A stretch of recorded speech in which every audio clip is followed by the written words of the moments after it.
नमस्कार दोस्तों, स्वागत है आप सभी का आज के मुख्य समाचार की इस वीडियो में, जहां हम आपके लिए हर दिन लेकर आते हैं देश और दुनिया की तमाम बड़ी खबरें। एक एक करके सभी बड़ी खबरों के बारे में आपको सटीक जानकारी देंगे। बस आप इस वीडियो के साथ अंत तक बने रहें। साथ ही आपसे एक छोटी सी रिक्वेस्ट है कि मुझे इस वीडियो को बनाने में बहुत मेहनत लगती है, तो इस मेहनत के लिए वीडियो पर एक लाइक जरूर कीजिएगा। साथ ही वीडियो के नीचे दिए गए इस लाल बटन को दबाकर चैनल को सब्सक्राइब कीजिए और इस घंटी को भी दबाइए, ताकि आपको दिन भर की बड़ी खबरों की जानकारी लगातार मिलती रहे। तो चलिए दोस्तों, एक एक करके सभी बड़ी खबरों के बारे में जान लेते हैं। तो दोस्तों, आज की पहली बड़ी खबर की अपडेट की बात करें। कोरोना पे अच्छी खबर, भारत बायोटेक की इंट्रानेजल वैक्सीन के दूसरे और तीसरे फेज के ट्रायल को मिली मंजूरी। जी हां, भारत बायोटेक ने नाक से दी जाने वाली कोविड वैक्सीन विकसित की है। इसके दूसरे और तीसरे फेज के ट्रायल को सरकार से रेगुलेटरी मंजूरी मिल गई है। देश में ये अपने किस्म का पहला टीका है। जैव प्रौद्योगिकी विभाग ने कहा कि 18 से 60 साल की उम्र के लोगों पर वैक्सीन के पहले फेज का ट्रायल पूरा हो चुका है। इस दौरान इसका कोई भी दुष्प्रभाव सामने नहीं आया है। क्लिनिकल ट्रायल से पहले भी टीके से किसी तरह का खतरा होने का अध्ययन किया गया था, जिसमें पाया गया है कि पूरी तरह से सुरक्षित है। वैक्सीन जानवरों पर किए गए अध्ययन में उच्च स्तर पर न्यूट्रलाइजिंग एंटीबॉडी को प्राप्त करने में सक्षम थी। और अगली बड़ी खबर की बात करें तो मोदी सरकार का बड़ा ऐलान, देश के इन 65 शहरों में सिलेंडर का झंझट खत्म, अब सीधे पाइपलाइन से पहुंचेगा गैस। जी हां, भारत सरकार तेजी से गैस सिलेंडरों की समस्या से निपटना चाहती है। हर महीने गैस सिलेंडर भरवाने में लोगों का काफी समय बर्बाद होता है और उनकी डिलीवरी में तेल कंपनियों को भाड़े के साथ साथ लेबर का भी खर्च देना पड़ता है। अब सरकार देश के सभी शहरों में पाइपलाइन के जरिए गैस पहुंचाना चाह रही है। इससे लोगों को सिलेंडर भरवाने की झंझट से राहत मिलेगी और हर घर में 24 घंटे गैस की सप्लाई हो सकेगी। महानगरों के बाद अब छोटे शहरों में भी गैस पाइपलाइन डालने और इसी के जरिए हर घर तक गैस पहुंचाने की कोशिश शुरू हो चुकी है। देश के जम्मू, नागपुर, पठानकोट और मदुरई सहित 65 शहरों के लिए पाइपलाइन के जरिए सीधे गैस आपूर्ति नेटवर्क बनाने का काम शुरू हो चुका है। और अगली बड़ी खबर की बात करें तो एलएसी पर फिर से सैनिकों और हथियारों को बढ़ा रहा है चीन। गुस्ताखी की मुंहतोड़ जवाब देने के लिए तैयार भारतीय सेना। जी हां, भारत की सेना पिछले कई साल से लाइन ऑफ एक्चुअल कंट्रोल यानी कि एलएसी पर एक्टिव है। चीन की चालबाजियों को पल भर में कुचलने का इंतजाम कर लिया है। हवा से लेकर जमीन तक ऐसी मुस्तैदी है कि चीन की सेना ने कोई भी हिमाकत की तो भारत की फौज बिजली कड़काने लगेगी। लेकिन इतनी बड़ी तैयारी के बीच भी एलएसी के पास से एक चौंकाने वाली खबर आई है। एलएसी पर 2 लाख सैनिक, टैंक, तोप, मिसाइलें सब तैनात हैं। भारी भरकम हथियारों का जखीरा मौजूद है। इतना बम बारूद जमा हो चुका है कि कई महीने तक बिना रुके धमाके होंगे। ड्रैगन भी जानता है कि अगर उसकी तरफ से गोली चली, धमाके हुए तो उसकी हैसियत और भारत की ताकत का अंदाजा पूरी दुनिया को हो जाएगा। बावजूद इसके एलएसी के पास चीन बड़ी गुस्ताखी करने से बाज नहीं आ रहा है। उसकी साजिशें खत्म नहीं हो रही हैं और चीन एलएसी पर लगता अपनी ताकत बढ़ा रहा है, जिसके परिणाम गंभीर हो सकते हैं। और अगली बड़ी खबर की बात करें तो सिंगल यूज प्लास्टिक से बने कप, प्लेट, स्ट्रॉ पर 1 जुलाई 2022 से पूरी तरह बैन केंद्र सरकार ने जारी किया नया नोटिफिकेशन। जी हां, पर्यावरण के लिए खतरा बनी सिंगल यूज प्लास्टिक से निजात पाने के लिए केंद्र सरकार ने एक अहम फैसला लिया है। 1 जुलाई 2022 के बाद से देश में एक इस्तेमाल पूरी तरह से प्रतिबंध हो जाएगा, जिसके बाद सिंगल यूज प्लास्टिक के इस्तेमाल, उत्पादन और बिक्री पर पूरी तरह से रोक रहेगी। केंद्र सरकार ने सिंगल यूज प्लास्टिक के रूप में चिन्हित किए गए प्लास्टिक के उत्पादन, आयात, भंडारण, वितरण, बिक्री और इस्तेमाल पर रोक लगाने के लिए संशोधित नियमों को अधिसूचित किया है। इस श्रेणी में सिंगल यूज प्लास्टिक के बने प्लेट, कप, मिठाई के डिब्बे पर और सिगरेट के पैकेट पर चढ़ाई जाने वाली प्लास्टिक की परत भी शामिल है। और अगली बड़ी खबर की बात करें तो देश में कोरोना की तीसरी लहर को लेकर आई चेतावनी, अक्टूबर में चरम पर हो सकता है संक्रमण, बच्चों को वयस्कों के समान ही होगा जोखिम। जी हां, गृह मंत्रालय के तहत आने वाली एक संस्थान की ओर से गठित विशेषज्ञ समिति ने आशंका जताई है कि देश में अक्टूबर में कभी भी कोरोना की तीसरी लहर आ सकती है। इसके साथ ही समिति ने टीकाकरण की रफ्तार को तेज करने का सुझाव दिया है। समिति ने ये भी कहा है कि बच्चों को वयस्कों के समान जोखिम होगा। बड़ी संख्या में बच्चों के संक्रमित होने की स्थिति में बाल चिकित्सा अस्पताल, डॉक्टर और उपकरण जैसे वेंटिलेटर, एम्बुलेंस आदि की मांग बढ़ेगी। प्रधानमंत्री कार्यालय को सौंपी गई इस रिपोर्ट में कहा गया है कि भारत में सिर्फ 7.6% लोगों को ही पूर्ण टीका किया गया है। अगर वर्तमान टीकाकरण दर में वृद्धि नहीं की गई तो देश में महामारी की अगली लहर के दौरान प्रतिदिन 6 लाख मामले आ सकते हैं। और अगली बड़ी खबर की बात करें तो 2030 में चांद पर होगी हलचल और धरती पर आएगी विनाशकारी बाढ़, नासा की स्टडी। जी हां, जलवायु परिवर्तन के चलते धरती के कई हिस्सों में अचानक से मौसम में बदलाव आ जाता है।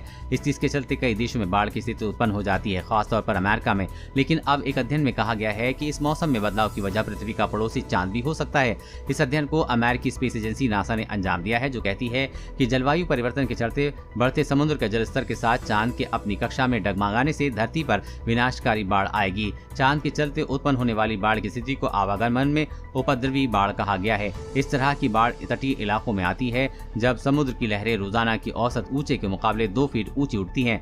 ऐसी स्थिति व्यापार के लिए समस्या पैदा करती है जब घर और सड़क पानी में डूब जाते हैं और रोजाना की दिनचर्या प्रभावित होती है। नासा के अध्ययन के मुताबिक बाढ़ की ये स्थिति 2030 के मध्य में ज्यादा बनेगी और अनियमित भी होगी। और अगली बड़ी खबर की बात करें तो बिजली उपभोक्ताओं के लिए बड़ी खबर, जल्द पूरे देश में लगेंगे प्रीपेड स्मार्ट मीटर, बिजली मंत्रालय का नया निर्देश। जी हां, आम आदमी के लिए बड़ी खबर निकलकर सामने आ रही है। पूरे देश में प्रीपेड स्मार्ट मीटर की व्यवस्था लागू करने की तैयारी हो रही है। दरअसल बिजली मंत्रालय ने सरकार के सभी केंद्रीय मंत्रालयों को सलाह दी है कि वो अपने प्रशासनिक नियंत्रण वाले संगठनों को प्रीपेड स्मार्ट मीटर लगाने का निर्देश दें। प्रीपेड स्मार्ट मीटर लगने के बाद उम्मीद की जा रही है कि बिजली वितरण कंपनियों के वित्तीय हालत सुधरेगी। प्रीपेड मीटर ठीक उसी तरह से काम करता है जैसे प्रीपेड मोबाइल, मतलब जितना पैसा उतनी बिजली। हालांकि देश के कई हिस्सों में प्रीपेड मीटर का इस्तेमाल होता है जिसे रिचार्ज करना होता है। जल्दी इसे देश भर में लागू किया जाएगा। सभी बिजली उपभोक्ताओं के घरों में प्रीपेड स्मार्ट मीटर लगा दिए जाएंगे। और अगली बड़ी खबर की बात करें तो कब्ज और गैस से राहत देती है मिट्टी के तवे पर बनी रोटी। जाने फायदे और क्यों है दूसरे तवों से बेहतर। जी हाँ, आयुर्वेद के अनुसार मिट्टी के बर्तन में पका भोजन खाने से व्यक्ति कई तरह के रोगों से दूर रहता है। कब्ज, गैस जैसी समस्याएं व्यक्ति से कोसों दूर रहती हैं। और आपने भी अक्सर घर के बड़े बुजुर्गों को ये कहते सुना होगा कि मिट्टी के बर्तन में खाना खाने से शरीर को कोई फायदे होते हैं। दरअसल मिट्टी के बर्तन में पका खाना न सिर्फ स्वादिष्ट बल्कि पौष्टिक भी होता है। इन बर्तनों पर भोजन पकाने से उसमें पौष्टिक तत्व खत्म नहीं होते हैं। मिट्टी के तवे पर रोटी पका कर खाने से ये मिट्टी के तत्वों को अवशोषित करके रोटी की पौष्टिकता बढ़ा देता है। इसमें मौजूद प्रोटीन बीमारियों से बचाने में मदद करते हैं। दोस्तों, क्या आप भी मिट्टी के तवे पर बनी रोटी खाते हैं या नहीं? नीचे कमेंट करके जरूर बताइएगा। और अगली बड़ी खबर की बात करें तो एसबीआई की 44 करोड़ ग्राहकों के लिए जरूरी सूचना। अगर आपके पास भी आया है ये लिंक तो हो जाइए सावधान। जी हाँ, अगर आप एसबीआई के ग्राहक हैं तो आपके लिए बहुत जरूरी सूचना है। देश के सबसे बड़े भारतीय बैंक स्टेट बैंक यानी कि एसबीआई ने अपने 44 करोड़ ग्राहकों के लिए एक अलर्ट मैसेज जारी किया है। एसबीआई ने फ्री गिफ्ट के नाम पर होने वाले फ्रॉड को लेकर आगाह किया है। बैंक ने ट्विटर के जरिए अपने ग्राहकों को इससे सावधान रहने को कहा है। बैंक ने अपने पोस्ट के माध्यम से कहा है कि जालसाज फ्री गिफ्ट के नाम पर कस्टमर को लेकर लिंक भेज उनकी पर्सनल डिटेल चोरी कर रहे हैं। क्या आपको भी इस तरह के लिंक अपने इनबॉक्स में मिले हैं तो इन पर क्लिक करने से बचें। इन फिशिंग लिंक्स पर क्लिक करने से आपकी व्यक्तिगत और गोपनीय जानकारी चोरी हो सकती है। सतर्क रहें, किसी भी लिंक पर क्लिक करने से पहले सोचें। इसके अलावा फोन पर किसी के कहने से कोई भी ऐप या फिर ऐसी अनजान सोर्स के जरिए कोई ऐसा ऐप फोन से डाउनलोड न करें। वहीं अनजान लोगों की तरफ से भेजे गए मेल और मैसेज में किसी भी लिंक पर क्लिक न करें। इसके अलावा किसी भी तरह के फेक ऑफर जो कि आपको सोशल मीडिया पर फिर मैसेज और फोन पर मिलते हैं उससे सावधान रहें। और अगली बड़ी खबर की बात करें तो चालबाज चीन की नई चाल, सैकड़ों परमाणु मिसाइलों के लिए बना रहा है तीसरा साइलो। जी हाँ, दुनिया के लिए खतरा बन चुका ड्रैगन भारत के खिलाफ आग उगलने की तैयारी कर रहा है और वक्त रहते चीन के खौफनाक चालों को लेकर भारत को पूरी तरह से सतर्क हो जाना चाहिए। अमेरिकी अखबार वॉशिंगटन टाइम ने सनसनीखेज दावा करते हुए कहा है कि चीन एक तीसरी मिसाइल क्षेत्र का निर्माण कर रहा है जिसमें 100 से ज्यादा नई DF-41 अंतर्द्वीपीय बैलिस्टिक मिसाइलों को तैनात किया जाएगा। सैटेलाइट तस्वीरों के आधार पर यह खुलासा किया गया है। पिछले कई हफ्ते से चीन लगातार अपने परमाणु मिसाइलों को रखने के लिए एक अड्डे का निर्माण कर रहा है। सबसे खास बात यह है कि चीन का ये तीसरा परमाणु अड्डा भी उतना ही बड़ा है जितने बड़े पहले के दोनों परमाणु अड्डे हैं। और अगली बड़ी खबर की बात करें तो रेलवे ने दी चेतावनी, ट्रेन में सफर के दौरान की ये गलती तो होगी 3 साल की जेल, लगेगा भारी जुर्माना। जी हाँ, रेल में सफर करने वालों के लिए जरूरी खबर है। इंडियन रेलवे ने ट्रेन यात्रा को लेकर यात्रियों के लिए अलर्ट जारी किया है। ट्रेन में लगने वाली आग या दुर्घटनाओं के बढ़ते तादाद को देखते हुए रेलवे ने यात्रियों के लिए आधिकारिक नोटिफिकेशन जारी किया है। रेलवे ने कहा है कि ट्रेन में यात्रा के दौरान यात्री ज्वलनशील सामग्री न स्वयं लेकर चलें और न ही किसी को लाने दें। ये एक दंडनीय अपराध है। ऐसा करते पकड़े गए व्यक्ति को 3 वर्ष तक की कैद या 1000 रुपए का जुर्माना या फिर दोनों सजाएं हो सकती हैं।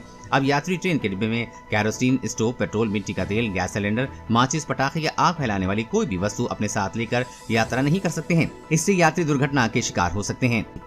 और अगली बड़ी खबर की बात करें तो केंद्र सरकार ने दिए पुलिस बलों से महिला कर्मियों की संख्या को बढ़ाकर 33% करने के निर्देश। जी हां, केंद्र सरकार ने महिलाओं के लिए एक बड़ा फैसला लिया है। सरकार ने देश भर के पुलिस बलों में महिला कर्मियों की कुल संख्या 33% तक करने के निर्देश दिए हैं, जो फिलहाल में 10.30% है। केंद्र सरकार ने समय से पर राज्यों को पुलिस बलों में महिला कर्मियों की संख्या बढ़ाने के लिए एडवाइजरी जारी की है। एडवाइजरी में कहा गया है कि हर एक थाने में कम से कम 3 महिला सब इंस्पेक्टर और 10 महिला पुलिस कांस्टेबल होनी चाहिए ताकि 24 घंटे एक महिला हेल्प डेस्क की व्यवस्था की जा सके। और अगली बड़ी खबर की बात करें तो कोरोना से संक्रमित हुए लोगों को किडनी का रखना चाहिए खास ध्यान। जी हाँ, तीसरी लहर की चेतावनी के बीच कोविड की दूसरी लहर के कारण भारत में काफी लोगों को अपनी जान गंवानी पड़ी है, तो लोग गंभीर रूप से इस महामारी की चपेट में आए हैं। उन्हें अपनी किडनी का स्वास्थ्य को ध्यान में रखना चाहिए। शीर्ष स्वास्थ्य विशेषज्ञ ने इस बात की सलाह दी है। एम्स के एक नवीनतम अध्ययन ने पुष्टि की है कि फेफड़े और लीवर के अलावा गंभीर कोविड-19 के साथ मृतक रोगियों की किडनी सबसे अधिक प्रभावित हुई है। गंभीर बीमारी में साइटोकिन सिंड्रोम के कारण गंभीर प्रतिरक्षा प्रतिक्रिया होती है, जिससे कि किडनी सहित कई अंगों में तीव्र सूजन आती है, जिससे स्वस्थ किडनी को नुकसान होता है। ये वायरस किडनी की कोशिकाओं को ही संक्रमित कर देता है। दोस्तों, आज की खबरों में बस इतना ही। इसी तरह हर रोज काम की खबरें जानने के लिए आप हमेशा हमारे साथ जुड़े रहें। हमारे साथ जुड़ने के लिए वीडियो के नीचे दिए गए इस लाल बटन को दबाएं और साथ ही इस घंटी को भी दबाइए ताकि आपको हर खबर की सटीक जानकारी मिल सके। जय हिंद।